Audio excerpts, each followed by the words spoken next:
Om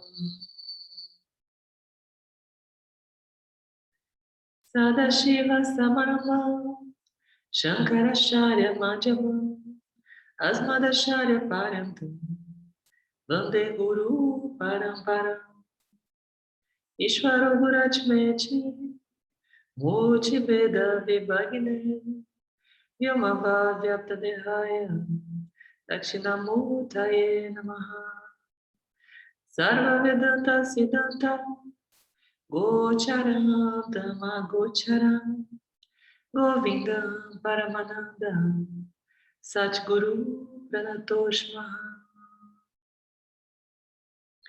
Om Shanti, Shanti, Shanti.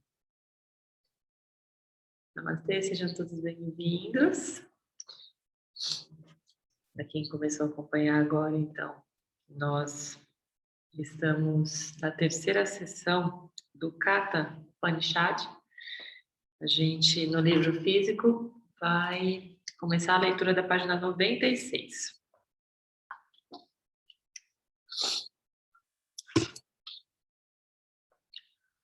Os conhecedores de Brahman dizem que os dois, Jivatma e Paramatma, que são como sombra e luz, estão experienciando o resultado da ação positiva e negativa nesse corpo, dentro da caverna intelecto, a residência suprema do Absoluto. Aqueles que invocam 5 fogos e aqueles que invocam 3 vezes o fogo Nachiqueta também dizem. Então, vamos começar por partes aqui, né? Os conhecedores de Brahman são quem, né? Os iluminados, aqueles que já conseguiram acessar essa verdade absoluta, né? Que já atingiram a realização.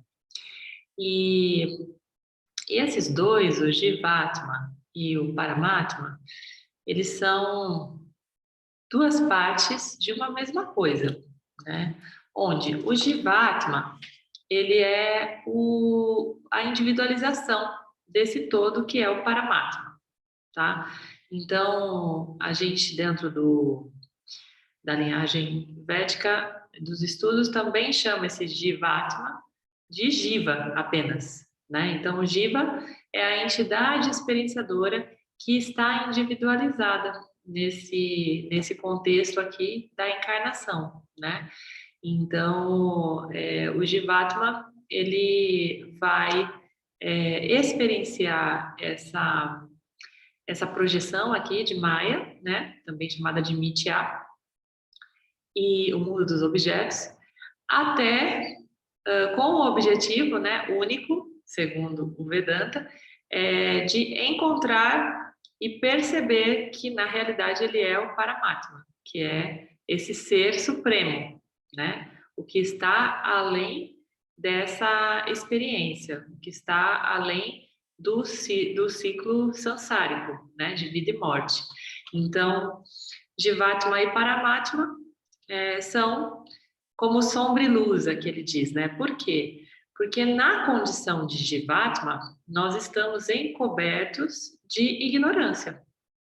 E essa ignorância, dentro do Vedanta, é denominada sombra, né? E a luz é a própria iluminação, né? É a iluminação em si, que é a realização do ser quando se dá conta, né? Quando consegue, de fato, integrar essa realidade real, né? A real natureza do ser, que é o Paramatma, tá? Então, Paramatma é o absoluto, é a real natureza do ser. Jivatma é o indivíduo. Ambos estão experienciando o resultado da ação positiva e negativa neste corpo. Então, quando a gente coloca aparece aqui, resultado da ação positiva e negativa neste corpo, o que isso quer dizer? Quem se arrisca aqui? Qual que é a representação aí de conceito, né? reflete esse resultado da ação positiva e negativa neste corpo. Como que chama isso? Alguém se arrisca a contar? O karma.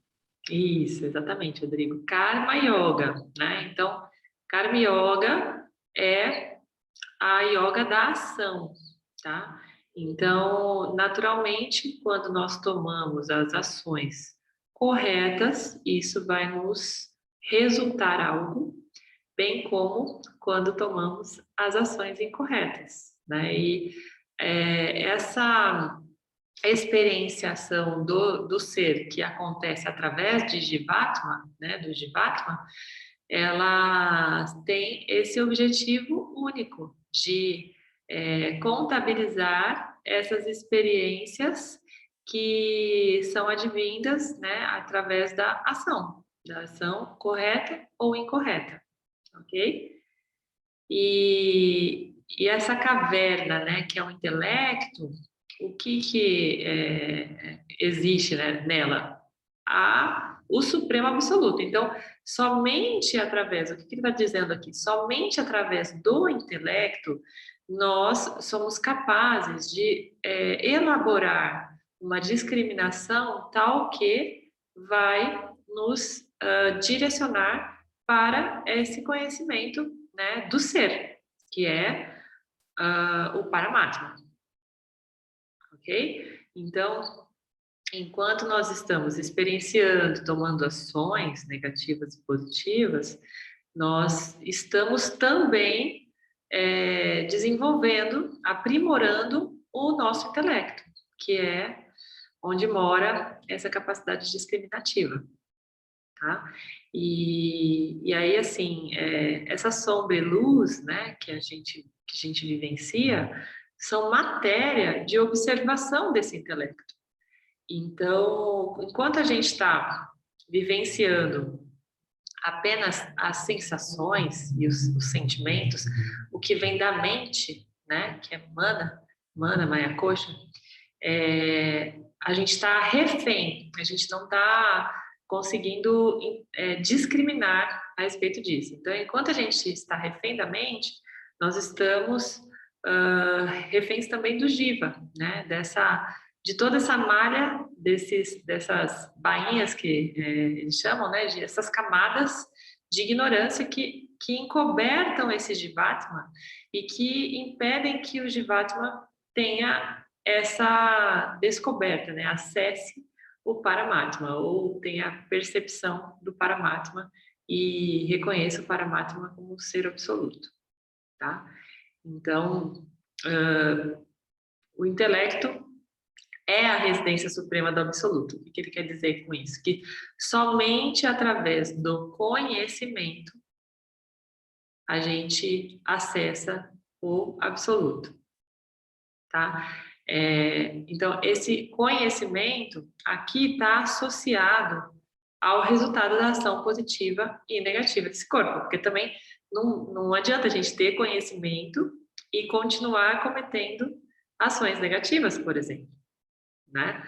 Então, o que ele está dizendo aqui, além do conhecimento? Que existe a ação correta associada ao conhecimento, tá? Então, essa é uma linha de condução aqui do Vedanta que associa Karma Yoga com Jnana Yoga, que é a yoga da ação com a yoga do conhecimento. Dentro da yoga da ação, em algumas, quando aparecem só essas duas linhas, então isso quer dizer que dentro da linha da yoga da ação mora a yoga devocional, que é o Bhakti Yoga, tá? Que o Bhakti também faz parte da ação correta, do sadhana. O sadhana é o exercício de ações corretas que a gente precisa praticar, né, no nosso dia a dia, no nosso cotidiano, para aprimoramento da mente, que, por sua vez, vai fortalecer o intelecto e a nossa capacidade discriminativa, que vai nos conduzir para a realização, né, para a percepção clara de Paramatma. Ok? A gente pode, a qualquer tempo, abrir para perguntas, tá? É só levantar a mãozinha aí que a gente interage. Deixa eu só diminuir um pouquinho a luz.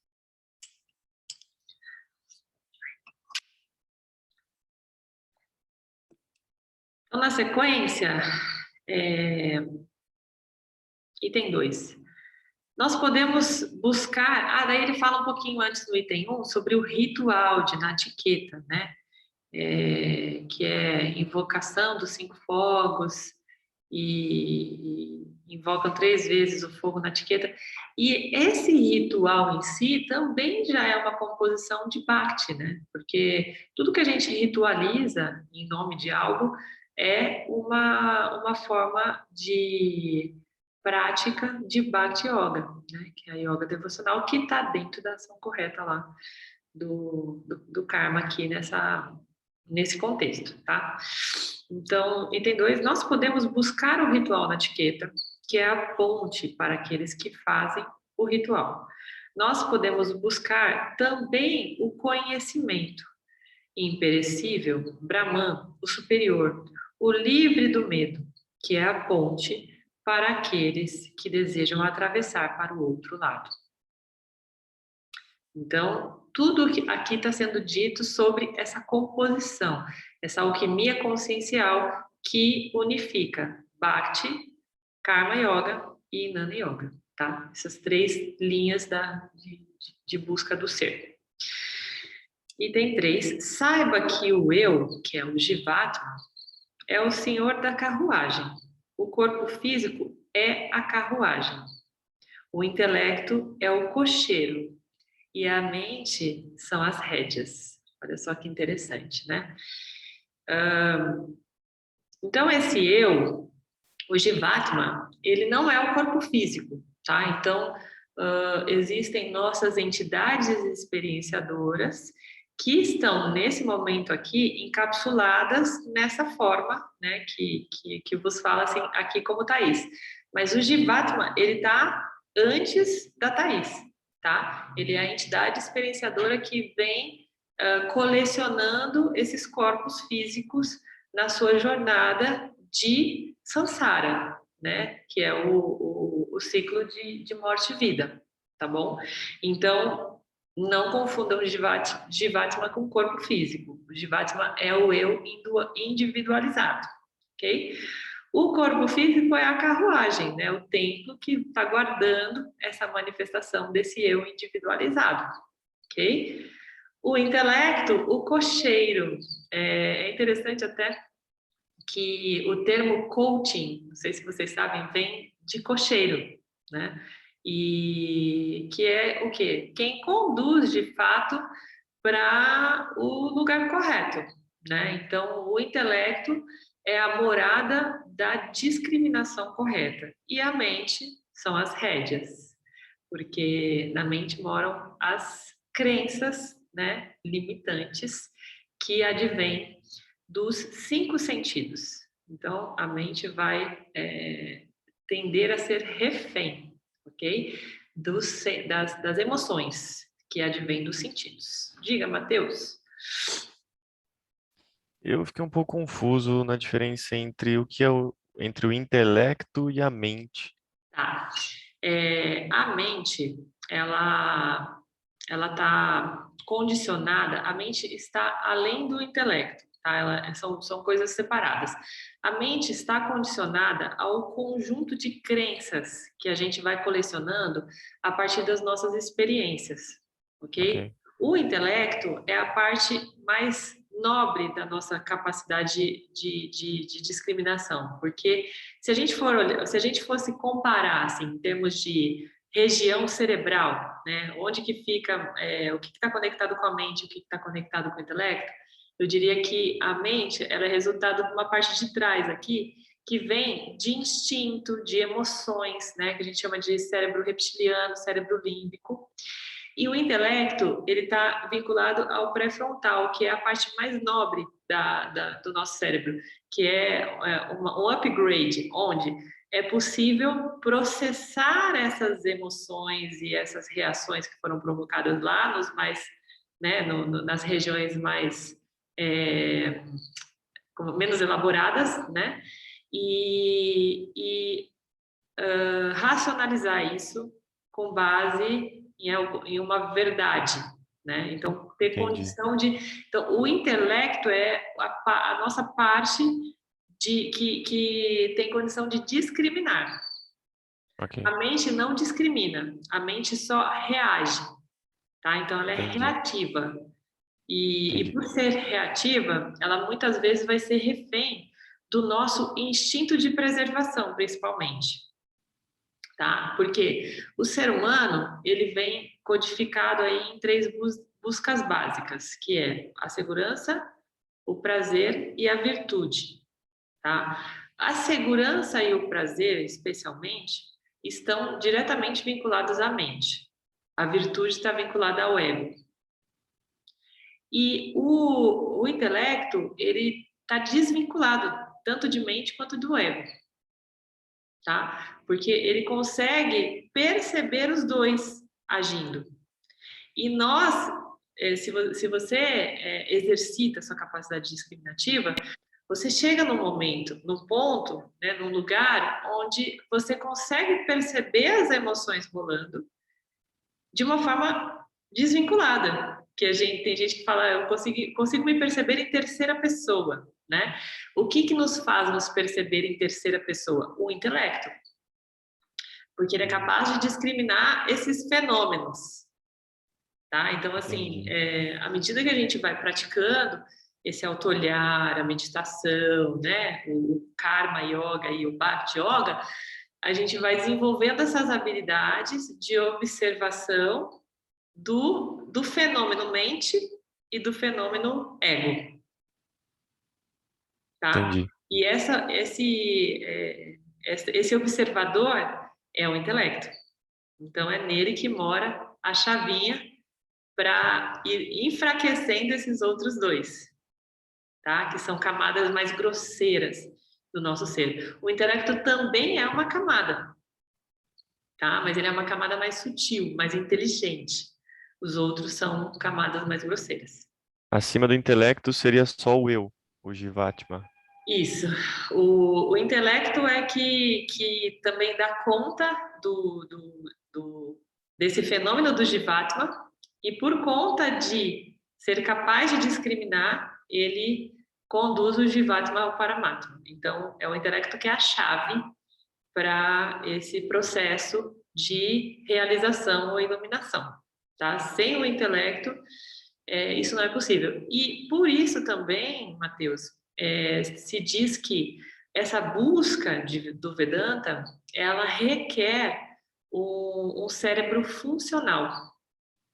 Tá? Então, pessoas que vêm com alguma deficiência, né, cerebral, por exemplo, não tem condição de fazer essa discriminação a ponto de se iluminar. Então, pessoas que por alguma maneira, por algum motivo se tornaram disfuncionais, né? Não só que nasceram com deficiência, mas por algum motivo trouxeram essa condição disfuncional, não tem condição de acessar. Então, essa disfunção já é um resultado de uma ação que pode ter vindo dessa vida ou de outras experiências, né? Que vai prender esse ser ou desacelerar esse processo de realização e de iluminação. Então, sem esse intelecto íntegro e capaz, né, funcional, nós não somos capazes de nos realizar, de nos iluminar. Entendi. Tá? Então, são coisas distintas aí, mente, ego e intelecto. São 3 componentes que cada um com as suas funções. Ok, obrigado. Okay? E aí, Cid, o que você fala? Oi. Não, só essa discussão agora juntou 2 coisas que eu vinha pensando. Primeiro, falar para o Matheus que vou te mandar depois, se você quiser. Eu tenho assistido faz tempo as aulas do Sarva Priyananda, né? Que é o monge lá do Vedanta de Nova York. Ele é muito bom. Você que é tudo em inglês, né? Você que é professor de inglês vai poder ver. E uma das aulas ele fala também sobre isso, sobre essas camadas. Lá, se não me engano, chama 5 camadas, 5 shafts. A gente já estudou como 5 bainhas. Isso. É o Mana Maya Kosha, Inanna Maya Kosha. né? Exatamente, eu achei super interessante, porque eu tinha curiosidade realmente, então, quais são, né? E ele explica tudo direitinho, e na verdade, dentro de umas dessas tem mais outras, né? Ele Sim. vai destrinchando lá, o negócio é super complexo. Me ajudou bastante. Aí depois encontrei um texto também que explicava tudo lá, mas junto com isso, eu estava já pensando em perguntar antes sobre o Raja Yoga, porque raramente se fala que no Vedanta, né? Se fala, claro, mas assim, antes você estava falando, né, do Jnana, do Karma, tal, eu já estava com o Trapadayur e a meditação, né? E juntando com essa conversa, uma coisa que me ajudou a ir percebendo essas diferenças foi justamente, assim, na meditação eu percebo que é onde eu consigo elaborar melhor essas coisas, sabe? Aham. E, né, por exemplo, aquela coisa de fala assim, não tente controlar tanto a mente, pelo menos no começo, né? Observe seus pensamentos. E nesse exercício de observar os pensamentos, você consegue perceber realmente que você não é, né? E você não é a mente, né? E isso para mim, Exatamente. principalmente durante os rituais de ayahuasca, quando, né, juntando as duas coisas, tive momentos maravilhosos, assim, inclusive libertadores, né? De você conseguir perceber sua mente naquela agitação, mas você falou, não, eu estou em outra, né? Eu, estou, Aham. eu não sou necessariamente essa confusão toda. Sim. Enfim, só juntando as coisas. Então, pois é, a meditação, tanto a meditação quanto todas as demais experiências, né, de expansão da consciência, são ferramentas de percepção, de fato, né, Uhum. dessas camadas. É interessante porque eu costumo dizer que o Vedanta, ele botou legenda em muitas experiências minhas de ayahuasca, né, que Uhum. eu não conseguia de fato elaborar uma legenda, mas eu estava entendendo que fenômeno que estava rolando ali, né? De me olhar nessas camadas de uma forma, né, multidimensional. As camadas, os koshas, né? Que eles chamam as bainhas, que são como se fossem véus sobrepostos, eles têm essa característica, né? Que algumas pessoas conseguem perceber numa experiência, mas que não tem essa capacidade de elaboração dessa legenda, né? E Uhum. do mesmo modo, a meditação, eu diria que eu não consigo, eu não ouso assim colocar a meditação na mesma linha dos psicodélicos, né, dos enteógenos, porque a meditação já requer uma percepção mais fina, porque ela não depende de um estimulador externo, né? Já é Claro. uma autogeração dessa percepção. Então, são camadas aí, né? São degraus que a gente vai galgando. Sim. Mas, sem dúvida, a experiência através dos enteógenos, das substâncias, elas vão aprimorando a nossa capacidade discriminativa e de observação, né?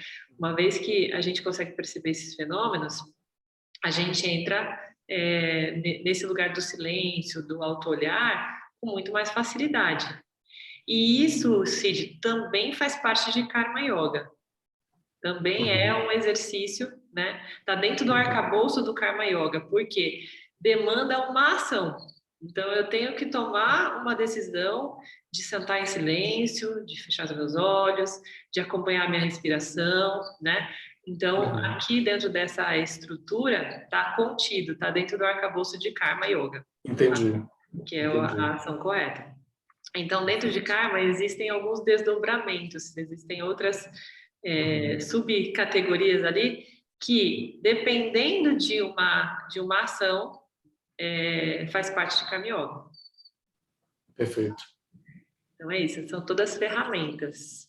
Com Uhum. certeza, ajuda demais a gente perceber esses fenômenos. Quando a gente guarda o silêncio, isso fica muito, muito perceptível, principalmente em relação aos pensamentos e às emoções, Sim. né?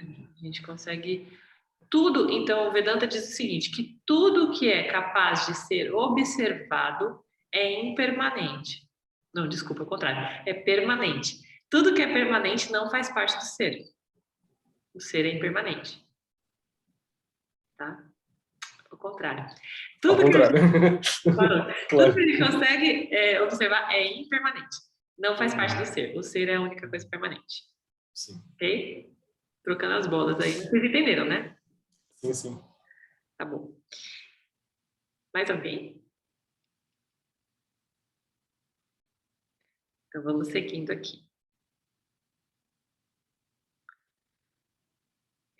Nós podemos buscar o ritual na etiqueta, que é a ponte para aqueles que fazem o ritual. Nós podemos buscar também o conhecimento imperecível, Brahman, o superior, o livre do medo, que é a ponte para aqueles que desejam atravessar para o outro lado.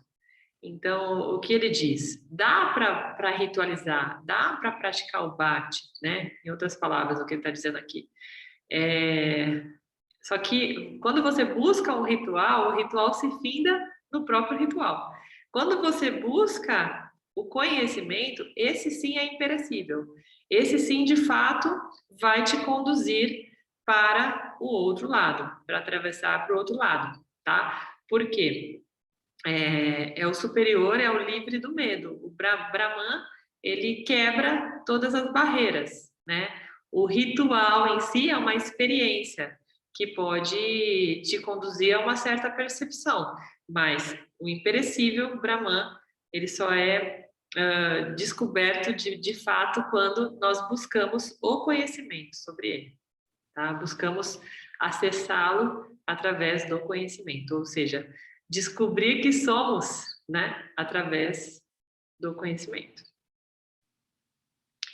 Saiba que o eu, Jivatma, é o senhor da carruagem. Já tinha falado, né? O cocheiro o intelecto é o cocheiro e a mente são as rédeas. Então, olhando para essa questão das rédeas, a gente vê aquilo que eu falei pro Matheus, né? São todas as matérias que a gente conecta que não vão nos conduzir para uma atividade intelectual produtiva, producente, né? Dentro desse processo da busca.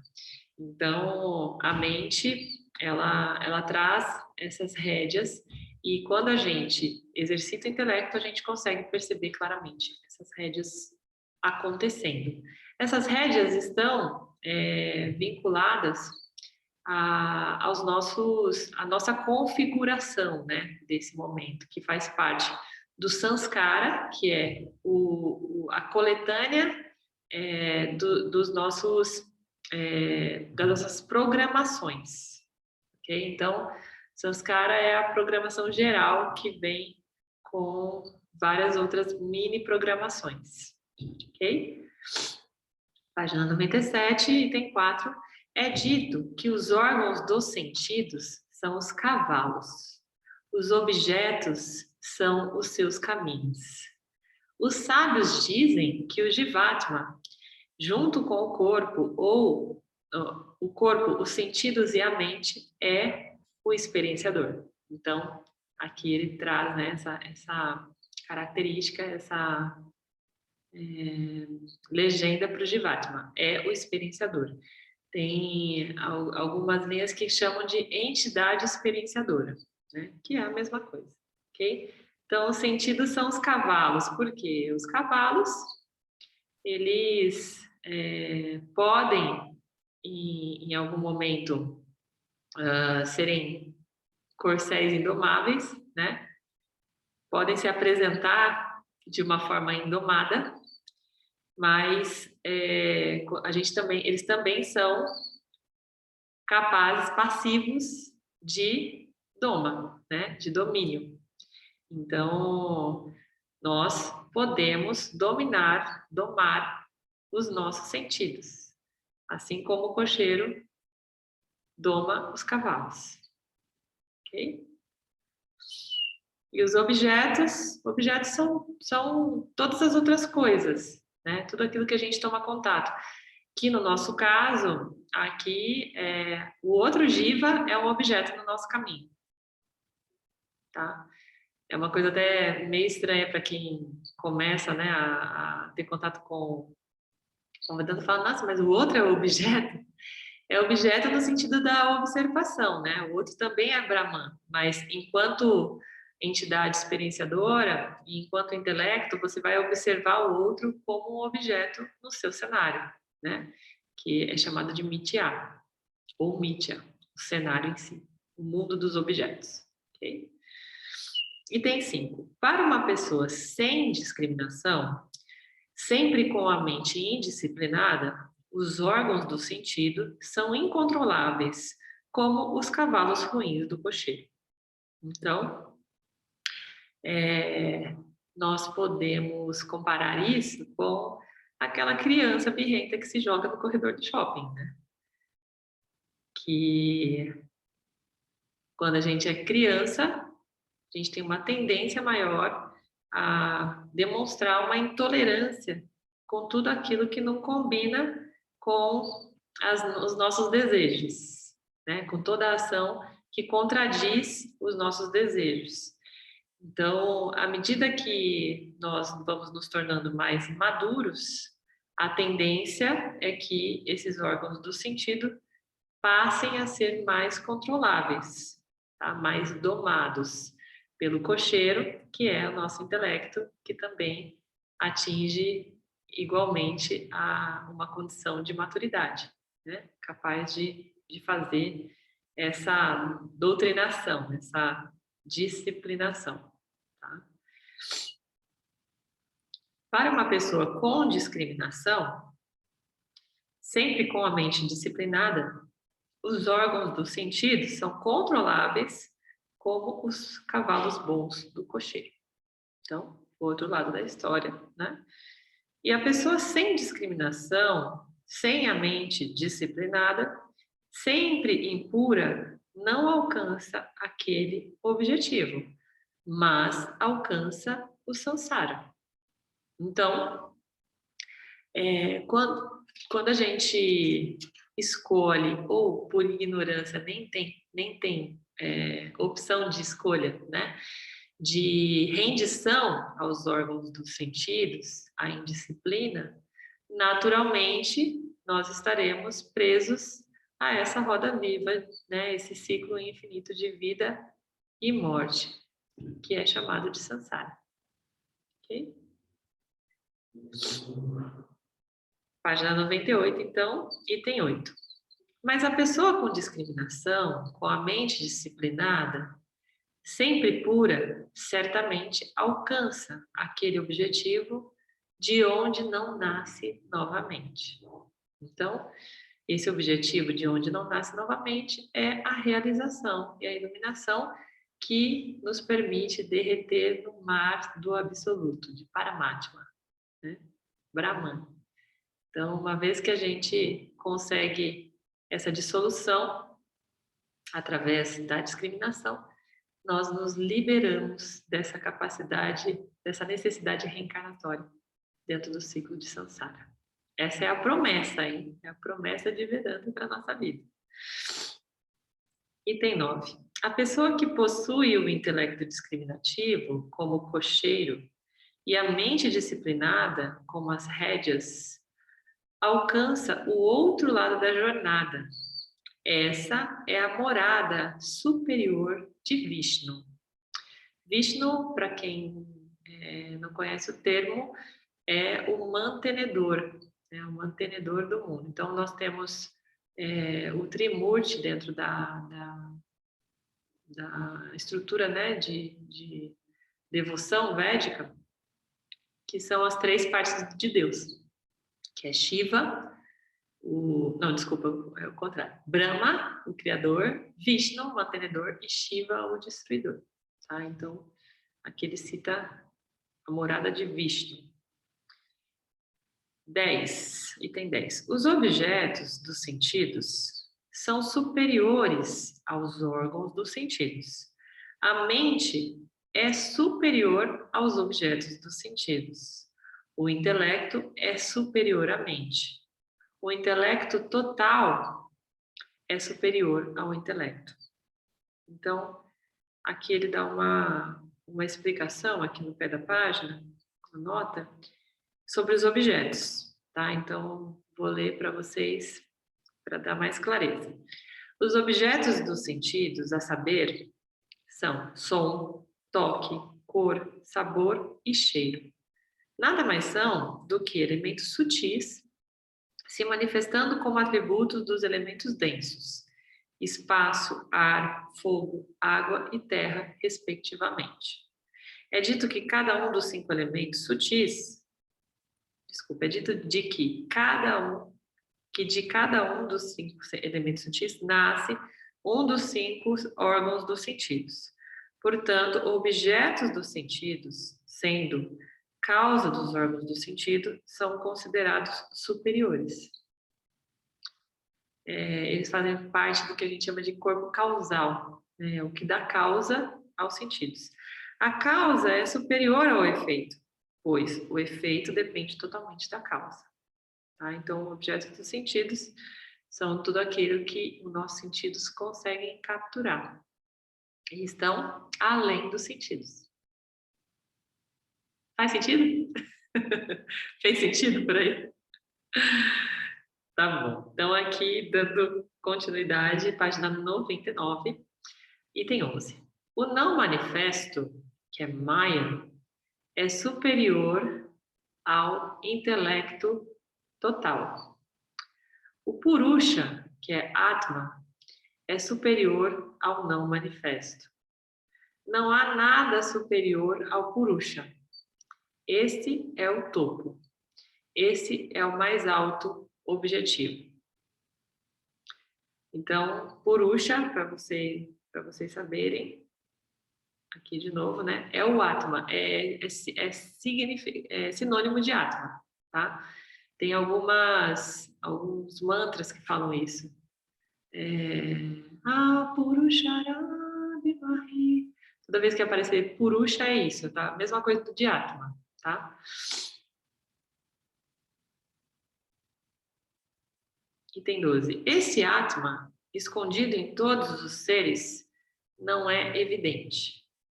Porém, é visto pelas pessoas de mente preparada, devido a um intelecto afiado e sutil. Então, mente preparada aqui, gente, leia-se. São as mentes que são submetidas a um processo de disciplina, né?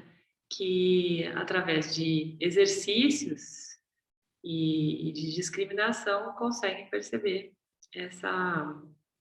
e com o intelecto afiado, né? Então, é condicional mesmo essa questão do intelecto ajudando a mente a se preparar para perceber o que está além, né, do jiva, esse Atma, ok?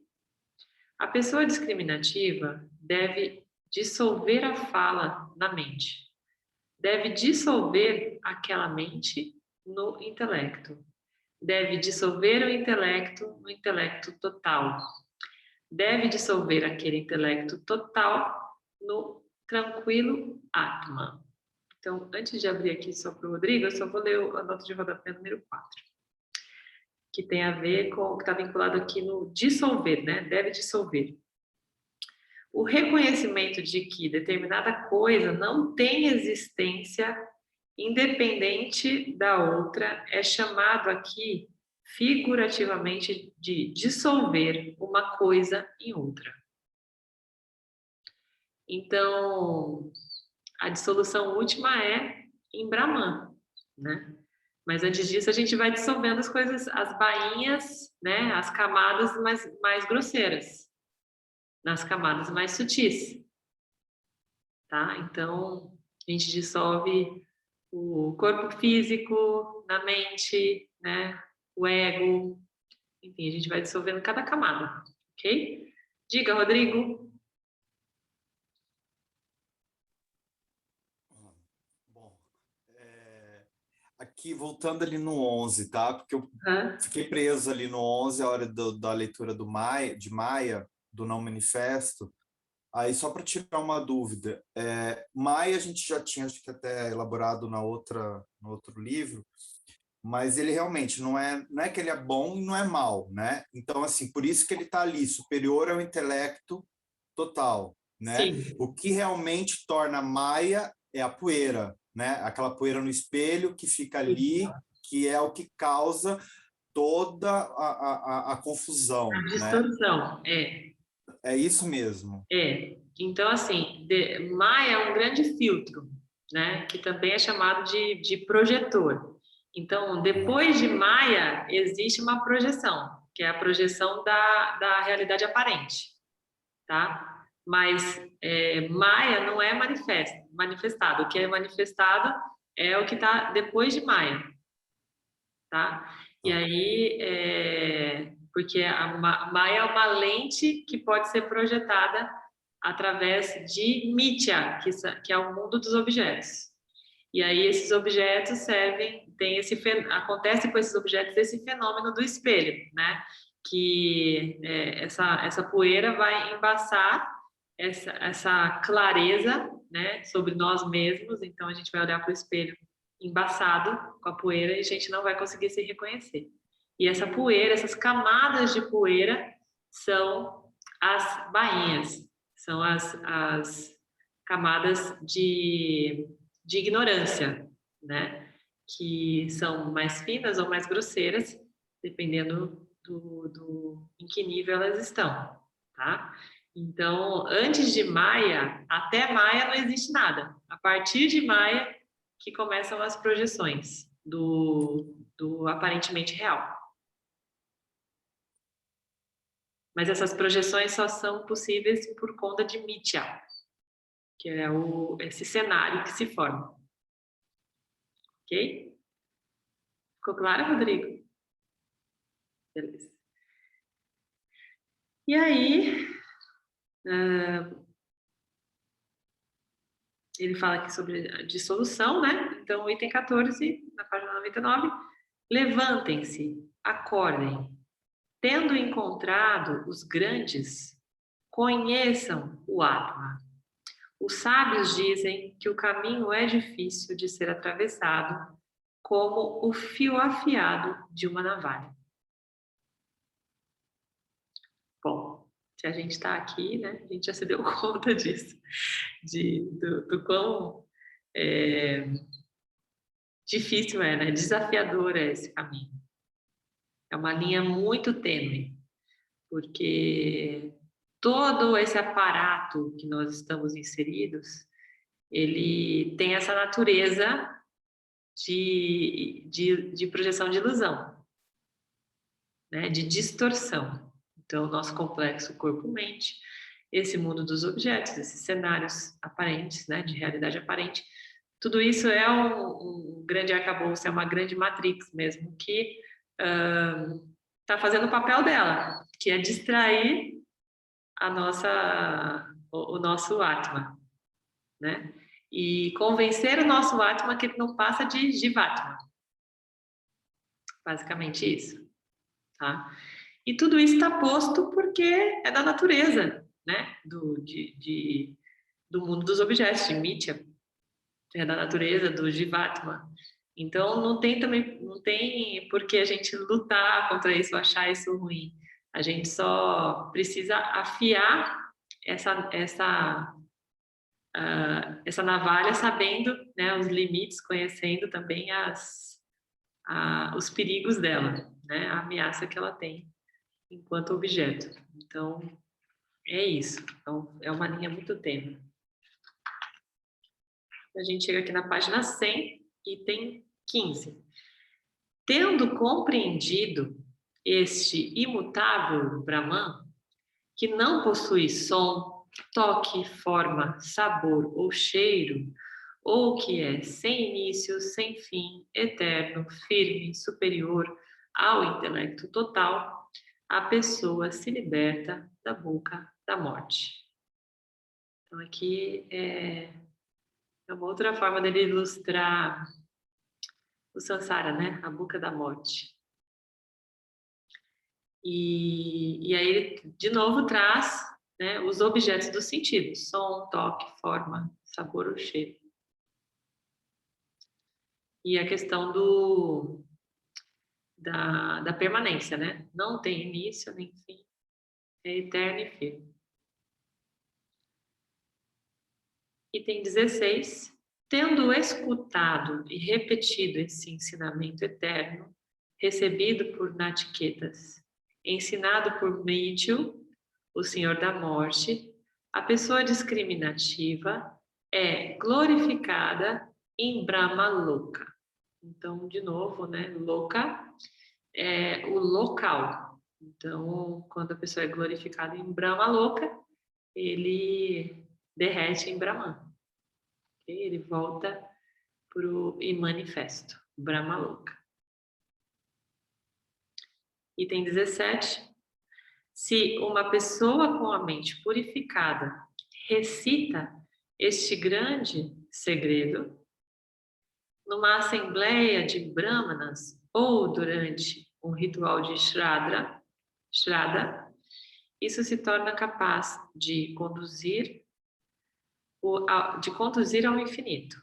Isto se torna capaz de conduzir ao infinito. Ele repete aqui essa frase, né? Que é essa iluminação, essa realização que nos leva de volta para o manifesto e para a eternidade, ok? Aqui a gente pode começar o segundo capítulo, mas a gente tem mais 5 minutinhos. O que vocês acham? A gente encerra nesse primeiro capítulo, pode ser? E a gente continua na semana que vem? A gente pode abrir para perguntas? Alguém tem alguma observação? Tenho uma dúvida. Diga, Matheus. Curioso que apareceu o Loka, né? Não tinha visto dessa forma Brahma Loka, mas eu já vi em outros mantras, né? Loka Samasta Sukhinvu Aham. Bhavantu. Então é mais uma curiosidade mesmo, de se tem alguma coisa a ver, é o mesmo Loka, e o que que significaria esse mantra, assim. O Loka, ele significa qualquer local.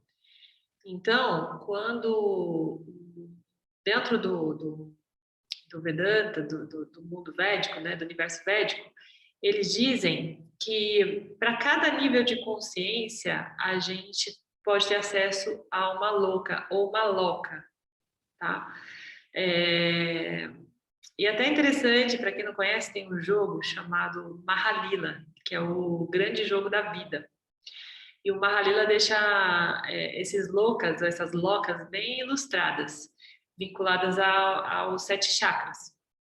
Mas entre essas 7 locas, tem outras locas, ou loucas, que vão intermediando, tá? Esses 7 principais. E a última é Brahmaloka, que é a que A libera... morada de Brahma, assim. Isso, é a que libera dessa experiência dos sentidos, né? É interessante também que tem uma outra linha de estudo que, não sei se vocês já ouviram falar, que chama Piste Sofia. É de uma outra, totalmente diferente, né, da linha védica, mas que conta a história dessas loucas ou dessas locas, que é a jornada de Sofia, né, que é a sabedoria, através dessas camadas, né, evolutivas, que são as loucas. Então, toda vez que aparece louca ou louca, né, diz respeito a esse local, a esse lugar de consciência, tá? Esse lugar que reflete um padrão, uma alquimia consciencial, ok?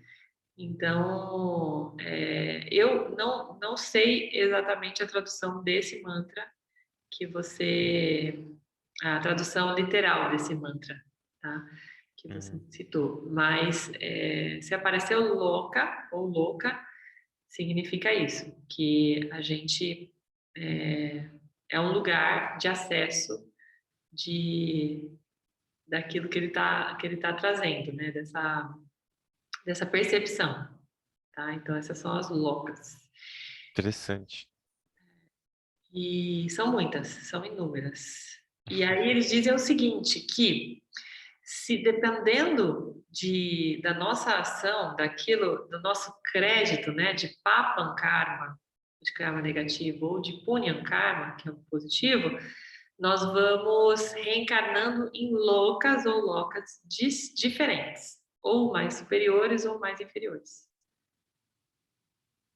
Tá? E é essa história que conta no Pitch Sofia, por isso que eu acho muito interessante, porque o que acontece é que a Sofia estava na penúltima loca, né? E aí ela olhou, ela visualizou, vislumbrou a loca de cima e desejou, invejou, na verdade. E aí o que ela fez? Despencou todas as locas. E aí ela teve que começar tudo de novo, essa jornada.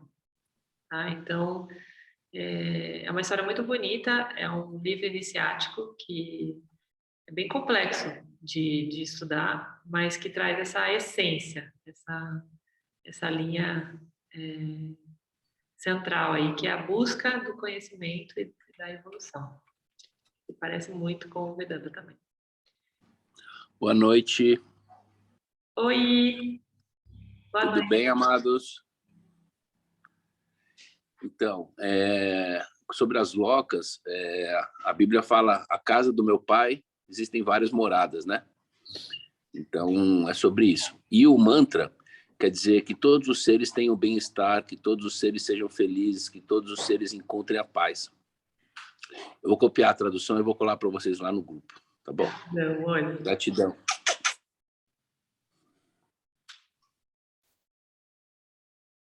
Ele termina com Shanti, Shanti, Shanti, né? Esse mantra, que é traga a paz, a paz, a paz. Alguém mais quer trazer algo?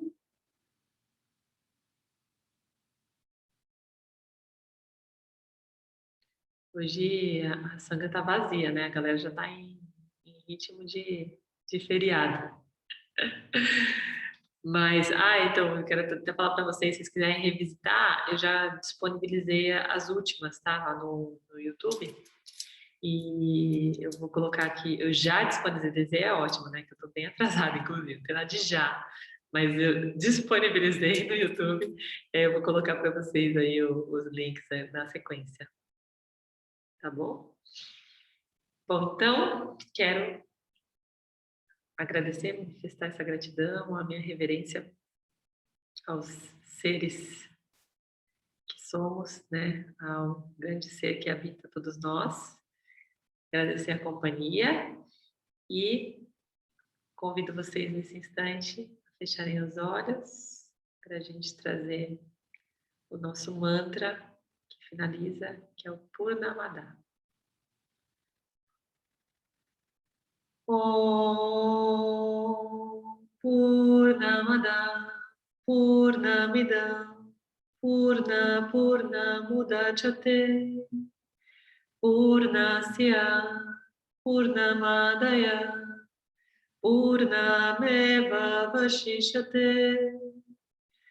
Om Shanti Shanti Shanti.